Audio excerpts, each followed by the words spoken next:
Mission ভাই কি হয়েছে? সকাল থেকে তো ঘুমায় আছিস, নামাজ পড়তে যাবি না? না আমি যাব না, তুই যা, বাইরে অনেক রোদ। ঠিক আছে। রোজা থেকে আবার নামাজ পড়তে যাব?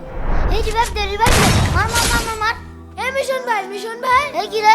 সারাদিন ঘুমা এমন গেম খেলতেছো, নামাজ পড়তে যাবা না? এই তো স্বপ্নে দেখছিস না আমি গেম খেলছি, যাই কিনতে। আমিন।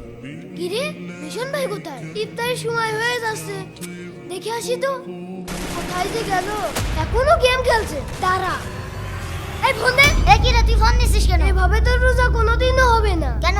তুই রোজা থেকে সারাদিন ঘুমাস, গেম খেলিস, নামাজ পড়তে যাস না, আবার ইফতারের সময় ইফতারের সামনে করেও বসিস না। বুঝলাম না, রোজার সাথে এসবের সম্পর্ক কি? শোন, রোজা থাকা মানে না খেয়ে থাকা না। কেউ যদি রোজা থাকা অবস্থায় হয়তো কাজ না সারতে পারে, তাহলে না খেয়ে থাকার কোনো প্রয়োজনই নেই। ছোট ভাই, এটি আমার জানা ছিল না। আলহামদুলিল্লাহ, আজকে শিখলে আজকে থেকেই আমল করবে। বন্ধুরা আপনারাও। আচ্ছা, এই ভিডিওতে কি 20,000 লাইক হবে? তাড়াতাড়ি লাইক করো।